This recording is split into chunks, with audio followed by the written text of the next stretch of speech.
Saudara, Anda menyaksikan Kompas Bisnis masih bersama saya Putri Oktaviani. Selamat belanja Rp20.000 per hari, warga Indonesia bukan kelompok miskin lagi.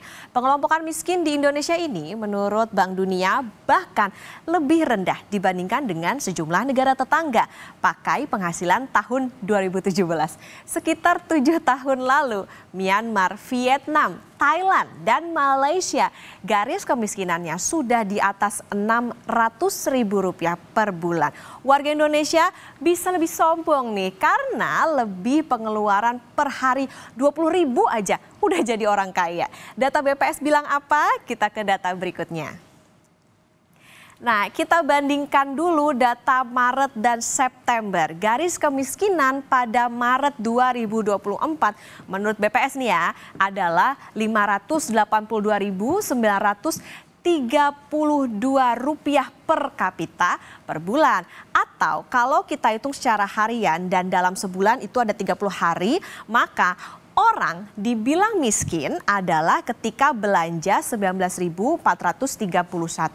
Naik dikit ke 20.000 sudah bukan kelompok miskin. Batas kemiskinan naik di bulan September 2024. Nilainya jadi Rp595.242 per kapita per bulan. Atau nih kalau per hari hitungannya 19.841,4.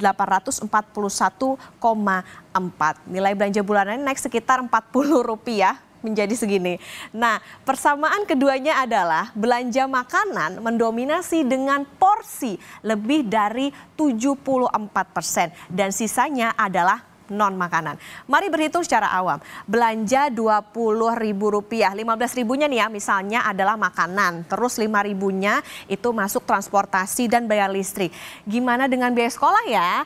Pun kalau ketika 20.000 tidak masuk kelompok miskin, pertanyaannya apakah cukup in this economy? Yang pasti pemerintah mengklaim angka kemiskinan dan rasio kemiskinan terus menurun. Buktinya masih dari data Badan Pusat Statistik berikut ini. Nah, ini dia jumlah penduduk miskin turun. Kami ambil sumber dari BPS per 15 Januari 2025. Kita lihat di Maret 2022 ada 26,16 juta atau rasionya adalah 9,54%. September 2022 kayaknya agak naik tapi dikit ya, 26,36 juta atau 9,57%. Maret 2023 turun 25,9 juta, rasionya 9,36%. Maret 2024 turun lagi 25,22 juta dengan rasio 9,03%, dan di September 2024 turun lagi 24,06 juta dengan rasio 8,57%. Fakta keras lewat data memang turun secara jumlah dan juga rasio sangat signifikan, bahkan rasionya dari 9%-an menjadi 8%-an. Tingkat kemiskinan ini saudara adalah yang terendah sepanjang sejarah. Setidaknya sejak tahun 1970 yang tercatat sebanyak 60%. Tapi selama ini banyak kritikan standar garis kemiskinan ini abu-abu. Karena yang dipakai untuk mengukur angka kemiskinan di Indonesia sudah terlalu rendah. Pemerintah didorong memperbarui metodologi pengukuran standar garis kemiskinan selama 26 tahun terakhir alias sejak 1998. Jadi nih, kalau Anda beli es kopi segelas harga 20.000, jangan ngaku-ngaku miskin ya. Banyak keluarga miskin saudara yang bekerja di sektor pertanian. Tidak hanya itu, sektor informal juga masih mendominasi. Jadi terdapat, kalau kita lihat dari data ini, terdapat 47,34% rumah tangga miskin yang kepala rumah tangganya ini bekerja di sektor pertanian.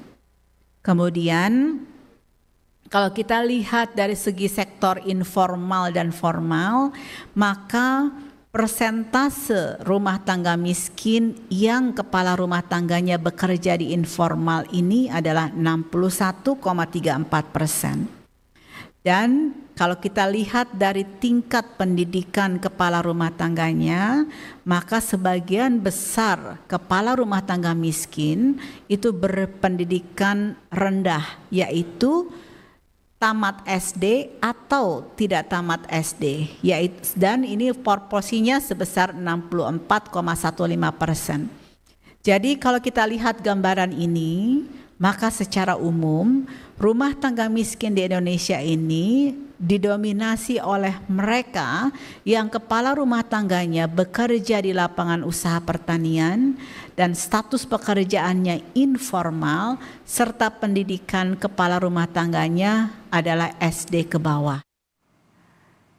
Kita tinggalkan soal kemiskinan, kita ke informasi lain. Presiden Prabowo Subianto akan banyak memberikan proyek infrastruktur pada perusahaan swasta. Sejumlah proyek yang dimaksud adalah bandara, pelabuhan, dan jalan tol.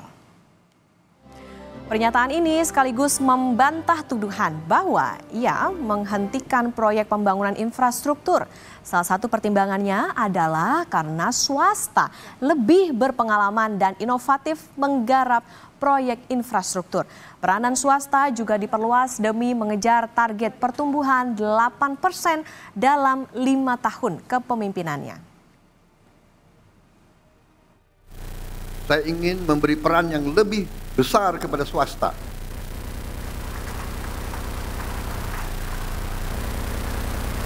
Ada yang mengatakan saya menghentikan proyek-proyek infrastruktur. Tidak benar, saya tidak menghentikan. Saya merubah. Infrastruktur akan sebagian besar saya serahkan kepada swasta untuk membangun.